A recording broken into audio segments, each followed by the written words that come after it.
A programação do segundo dia do Bahia Export 2025 contou com uma palestra do ministro do Supremo Tribunal Federal, Flávio Dino, que falou sobre o papel do STF em apoiar iniciativas que tragam um ambiente regulatório favorável para atrair investimentos ao país, focando na previsibilidade jurídica. O ministro ressaltou a importância do evento como espaço para levantar debates desse tipo no setor. Sobretudo pela mobilização social, porque nós temos muitos impasses que não são de hoje, mesmo em relação à questão tributária, à questão ambiental ou à regulatória. São camadas de leis, de decretos, de portarias, de decisões judiciais por décadas e que compõem hoje um contexto desafiador. Então não é uma tarefa para um único órgão público. O Supremo não vai, obviamente, nem que quisesse, teria o poder de decidir todas as questões nacionais, porque muita coisa depende do Congresso, dos governos e, claro, também do setor privado. Então eu acredito sempre que quando pontos de vista, mesmo diferenciados, dialogam de modo respeitoso, o resultado é positivo. O ministro também falou sobre o impacto da reforma tributária para impulsionar a infraestrutura do país. Dino afirmou que a simplificação proposta deve diminuir os impostos e agilizar processos jurídicos.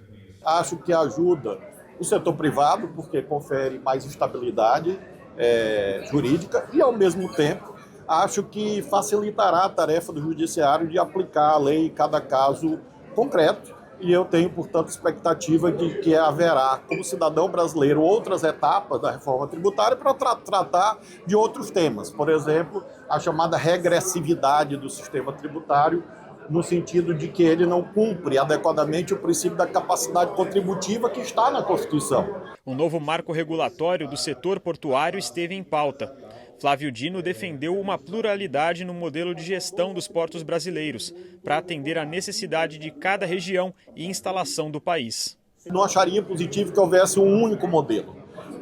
Eu creio que pode haver descentralização ou delegação para os estados, sim, como é o caso do Porto do Itaqui, descentralizado há algumas décadas, desde o governo Fernando Henrique Cardoso. Pode haver administração privada, pode haver concessões, pode haver portos 100% públicos, como é nos países mais competitivos do mundo, porque quando você tem vários modelos, você permite que inclusive haja comparações.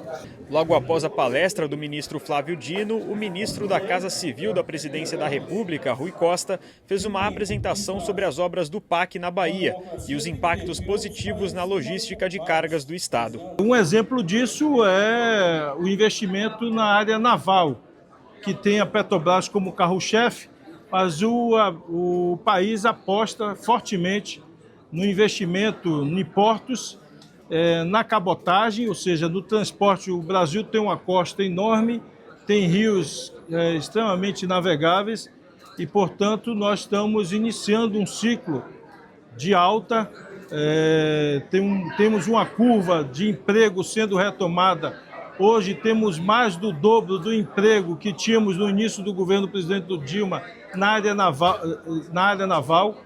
Isso significa produção não só de navios e equipamentos para a Petrobras, mas também navios e balsas para o agronegócio. Ele também reforçou os projetos de hidrovias que estão com a Casa Civil. Temos rios na região norte que são navegáveis, concessões de hidrovias que já foram feitas. Aqui a Bahia, inclusive, vai ser beneficiada. O estaleiro Paraguaçu vai produzir parte dessas balsas que serão utilizadas para transporte na região norte e nordeste. E aqui a nossa hidrovia do São Francisco, que nós estamos apostando em retomá-la. E ela casa bem com a estratégia de desenvolvimento da FIOL, da ferrovia que vai ligar o Atlântico ao Pacífico, porque você usa a hidrovia para colocar carga dentro da ferrovia e, portanto, chegar ao mar de forma mais barata. Rui Costa ainda mencionou a retomada de investimentos nas ferrovias brasileiras, tanto no transporte de cargas como de passageiros. Nós estamos expandindo a linha férrea, seja para carga, seja para transporte de passageiros. Então esses são os dois pilares, eu diria, que têm sustentado o investimento e o crescimento na infraestrutura. Tivemos um forte crescimento nos últimos anos em infraestrutura, e isso ajudou a impulsionar o crescimento, que o Brasil está chegando em números históricos de 17% de investimento no Brasil. Olá, terminou nesta sexta-feira o Bahia Export. Durante 2 dias, empresários e representantes do setor público debateram a infraestrutura de um dos estados mais importantes do país. Como você viu, o fórum teve a participação de nomes importantes como o ministro do Supremo Tribunal Federal, Flávio Dino, e o ministro-chefe da Casa Civil, Rui Costa. Ainda nesta edição, você vai ter outras informações sobre o Bahia Export. O assunto agora é o Tecon Santos 10. Em meio à polêmica sobre o modelo para o maior leilão da história portuária brasileira, uma das principais empresas do Brasil quer participar do leilão. Veja que grupo é esse na reportagem de Gustavo Zanaroli. A JBS quer o Tecon Santos 10. Não precisa circular muito por Brasília para saber disso. A empresa já tem um ativo portuário, o terminal de contêineres de Itajaí, em Santa Catarina. Comanda a controladora desde o ano passado. Aliás, resolveu um problemão do governo federal, porque o terminal estava sem operar havia 2 anos. Mas agora quer entrar fundo no meio portuário e nada melhor do que conquistar o que vai ser o maior terminal de contêineres da América Latina. Isso também significa o fortalecimento dos irmãos Joesley e Wesley Batista, que voltaram ao centro do poder. A empresa entrou recentemente na Bolsa de Valores de Nova York e resolveu o maior impasse judicial da história empresarial brasileira. A gente mostrou aqui no BNews 19 horas. A holding do grupo JF ficou com a Eldorado Brasil Celulose depois de uma disputa que já durava 8 anos. Um acordo de 2,7 bilhões de dólares com a Paper Excellent, empresa canadense que havia comprado a Eldorado Brasil em 2017. Mas a JF entrou na justiça porque a canadense não teria cumprido cláusulas do contrato. Hoje a holding tem marcas conhecidas como Banco Original, a startup PicPay, no ramo de comunicação Canal Rural e de energia a Ambar. Também é dona da Flora Cosméticos, que tem marcas como Minuano e Neutrox. Mas é a JBS o carro-chefe do grupo, com faturamento de 417 bilhões de reais, com subsidiárias como a Swift e a Seara. Continuar diversificando as operações parece ser o caminho do grupo, e o Tecon Santos 10 entra nessa trajetória. A gente lembra que o modelo definido pela ANTAQ restringe a participação de operadores que já atuam no Porto de Santos. Então isso retira da disputa, pelo menos numa primeira fase, gigantes como MSC e Maersk. O caminho mais fácil para a JBS? Depende. O Ministério de Portos e Aeroportos já confirmou o interesse de pelo menos 10 grupos e nos bastidores estariam entre eles gigantes chineses, filipinos e os brasileiros BTG e Pátria. O governo quer concluir o leilão ainda este ano, mas aguarda parecer do Tribunal de Contas da União e enfrenta polêmicas como o modelo do leilão, questionado pelos operadores portuários, especialistas e o governador de São Paulo, Tarcísio de Freitas. Uma novela que ainda está longe de ter um final.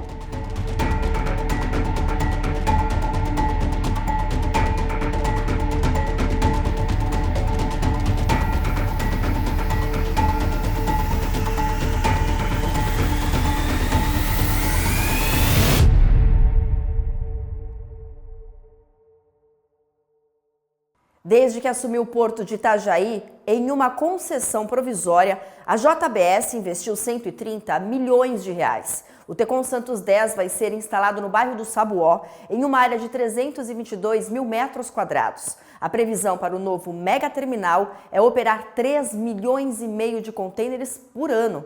E isso vai aumentar a capacidade do Porto de Santos em 50%. E tem muito mais notícias no portal bnews.com.br. Eu vou aqui para o telão, destaque para o ministro do Supremo Tribunal Federal, Flávio Dino, que esteve aí no Bahia Export. E olha só, Goiás inicia obras do complexo viário de Rio Verde.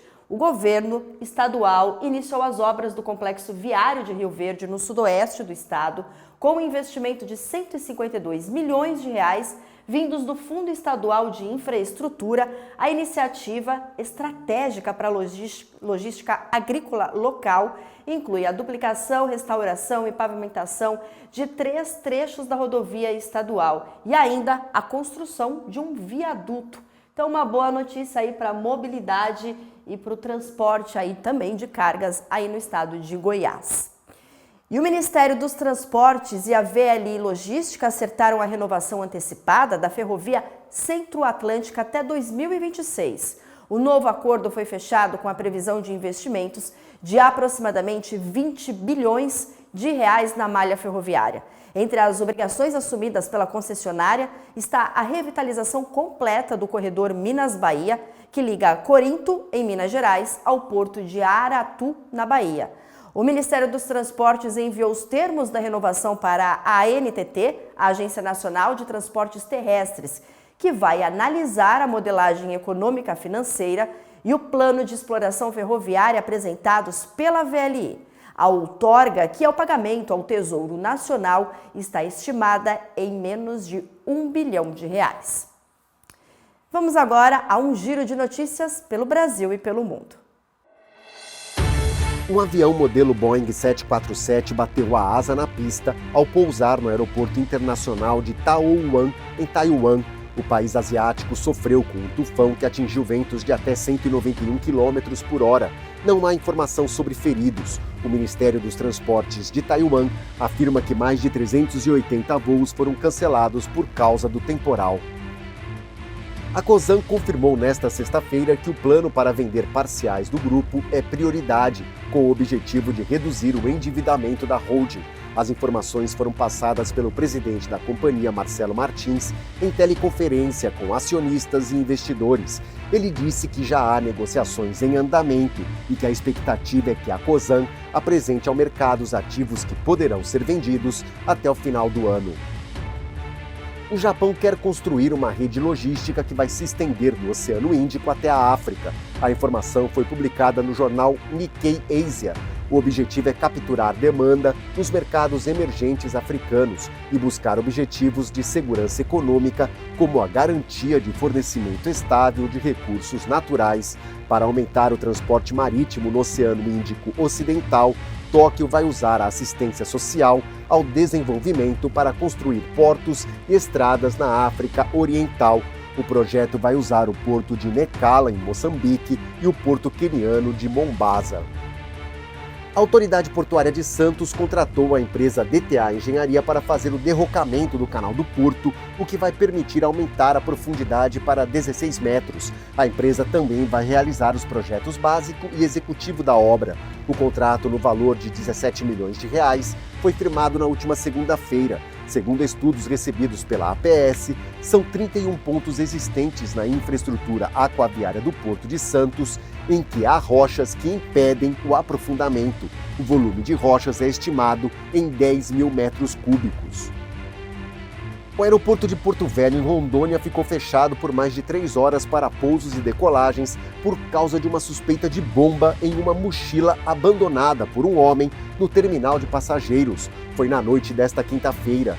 O esquadrão antibombas da polícia foi acionado e fez o procedimento padrão de contenção de objetos suspeitos, explodindo a bagagem. A Polícia Militar divulgou nesta sexta-feira que não havia uma bomba dentro da mochila e a ameaça foi descartada.